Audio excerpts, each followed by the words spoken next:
I'm Karen, age 27, and my husband Steven is also 27. We tied the knot just last year, both juggling full-time jobs.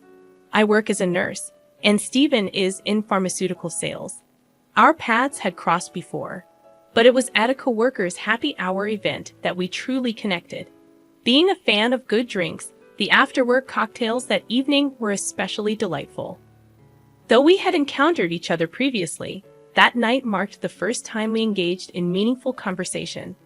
Our drink preferences aligned, and we hit it off effortlessly. Each encounter thereafter was enjoyable and easy, quickly leading us into a dating relationship. On my birthday, Steven opened up about his feelings, and we officially became a couple. Our favorite dates revolve around discovering hidden gems that offer excellent drinks. I'm partial to wine, while Steven leans towards sake. Our differing tastes add a fun dynamic, allowing us to share and learn new things from one another. As our relationship progressed, thoughts of marriage started to occupy my mind. It was during this time that I delved into Steven's background. His parents had divorced when he was young, and he never knew his father, being raised by his single mom with whom he shares a close bond. Steven has never moved out of his family home. Initially, I questioned whether this was a flaw or a testament to his strong family values. Love often clouds judgment, and at that point, I viewed it as a positive trait. Steven is not only kind but incredibly handsome, and I struggled to find any flaws. Feeling fortunate to be married to the seemingly perfect man, I was unaware of the daunting married life that awaited me. Before our wedding, I frequently shared meals with my mother-in-law, who always spoke highly of me to Steven, saying, "Karen is like a daughter to me. Don't let her get away, marry her soon." Hearing those words always brought me joy, and I eagerly anticipated officially becoming part of the family. Steve, who had a knack for connecting with people, also had an excellent reputation with my parents. The wedding went off without a hitch, reflecting our shared preference for avoiding the limelight. Post-wedding, Steven made the significant move out of his family home for the first time. However, out of concern for his mom, we opted for an apartment just a 10-minute walk from his family residence. In hindsight, that choice proved to be a mistake, but regrets come too late. The dynamic with my mother-in-law shifted drastically after the wedding. Once treating me like a daughter, she transformed into someone who seemed to view me as a mortal enemy. Visiting our home daily. With care, I approached Steven, expressing, "I appreciate your mom's visits, but it's challenging for me to relax. Could you ask her to come less frequently on workdays?" Steven's response was unexpected, as he asserted, "Why? We're family now. Mom gets lonely, she loves to talk, and she hates being alone. I wish she would be more understanding. This is my home too, and I can't convey something I don't believe. If you have something to say it yourself. I won't." It was a surprising turn, and Steven's refusal to consider my perspective left me taken aback. From that day forward, any mention of his mother made Steven moody, prompting me to withhold my thoughts to avoid further arguments.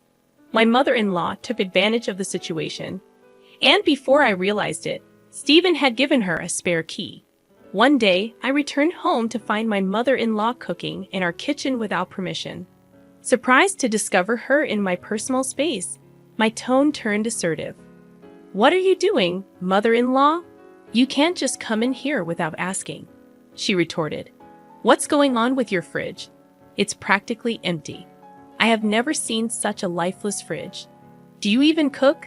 Don't tell me you're always buying deli items." Unable to hold back any longer, I responded, "I shop for fresh ingredients daily. I've heard your fridge is always packed like a traffic jam.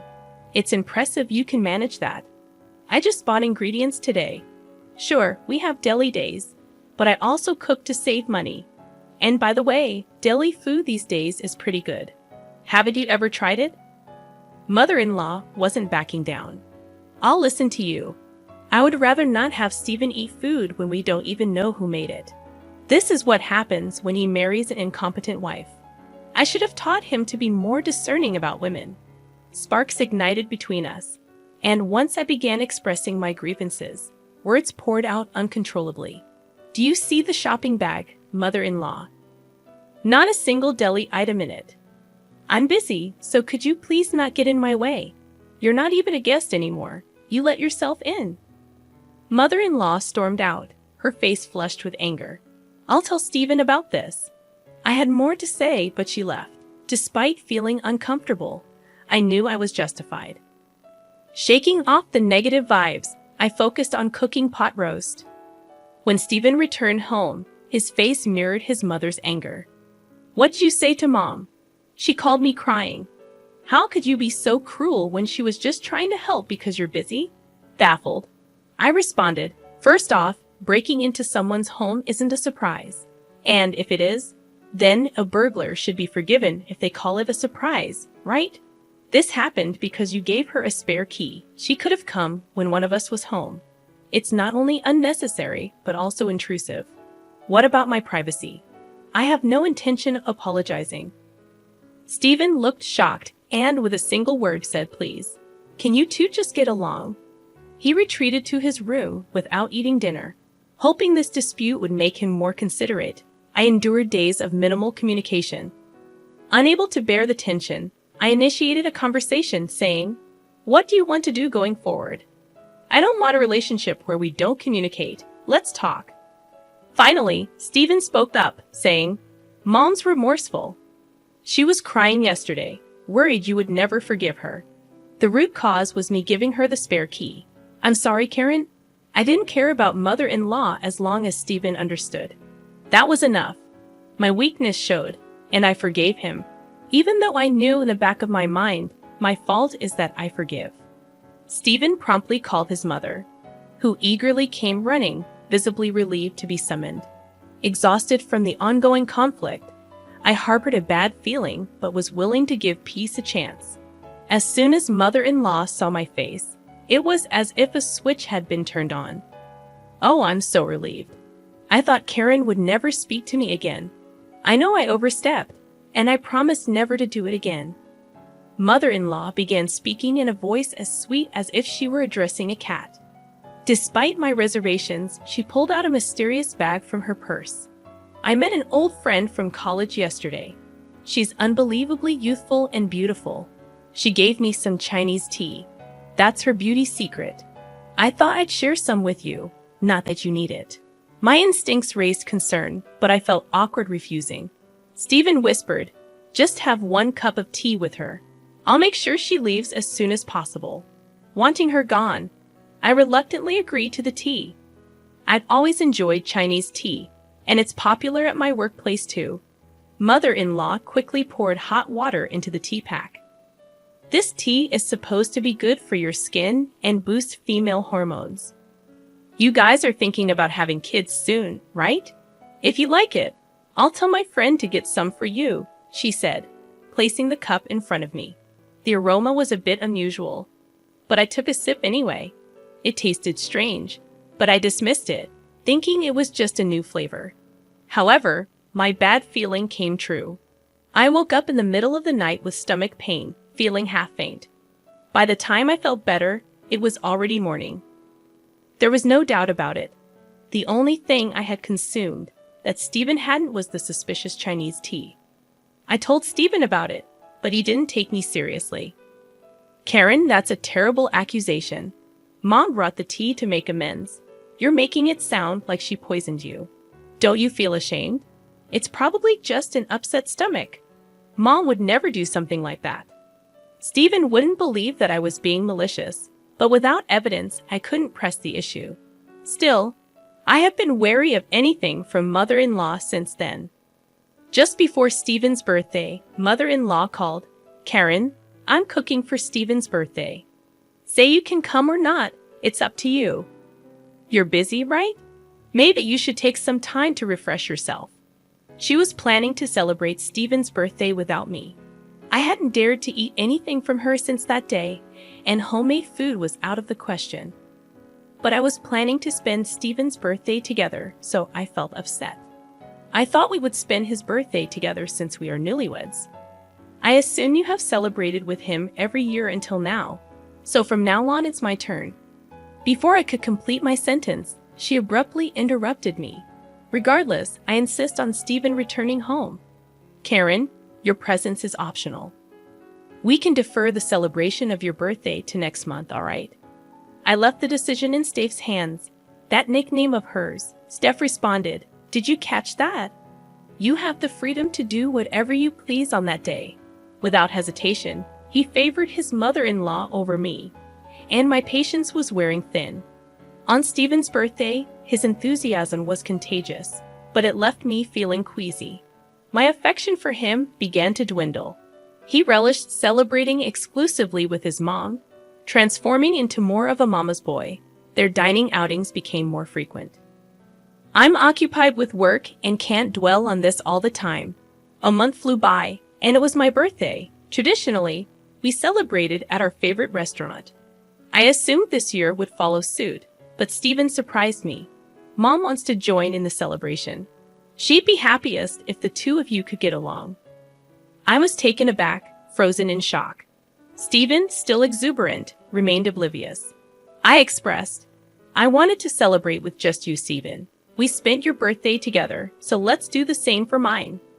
Stephen, for some inexplicable reason, interpreted it as politeness. No need to hold back. Mom offered, so it's fine. He just couldn't grasp it. With no other option, I had to be resolute. No offense to mother-in-law, but I want to spend my birthday exclusively with you. I'd like to go to our special restaurant. Suddenly, Stephen erupted in anger. "Don't reject Mom's kindness. You're heartless. Haven't you realized she didn't invite you to my birthday? Just comply with my wishes. It's already a hassle." I was done arguing. And then came my birthday. Instead of the anticipated restaurant outing, we were at home, with mother-in-law in tow. Neither of them seemed attuned to my subdued mood. My frustration escalated as I observed them enjoying themselves in the kitchen. Then the lights dimmed, and the cake made its entrance. Despite my anger, the cake provided a brief respite before I blew out the candles. Mother-in-law excitedly announced a special gift for my birthday celebration. I splurged on a $5,000 bottle of wine. "Let's uncork it right away." The packaging appeared worn, and the cork crumbled at the touch. "Is this what they call vintage?" she pondered aloud, pouring a generous amount into my glass. Even in the subdued lighting, it was evident that the wine had an unsettling cloudiness. Recollections of the Chinese tea mishap flooded my mind as I cautiously took a small sip. "What is this?" I immediately spat it out, prompting me to turn on the lights. In the kitchen sink, I inverted the bottle of mother-in-law's supposedly extravagant $5,000 wine, watching as it flowed down the drain.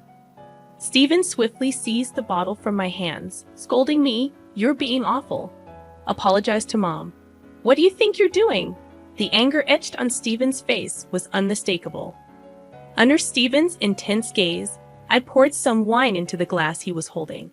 "Can you drink this then?" Stephen appeared puzzled yet resolute as he took a sip. At that precise moment, mother-in-law urgently shouted, "Stephen, don't drink it." Unfortunately, it was too late. He immediately spat it out, exclaiming, "What on earth is this?"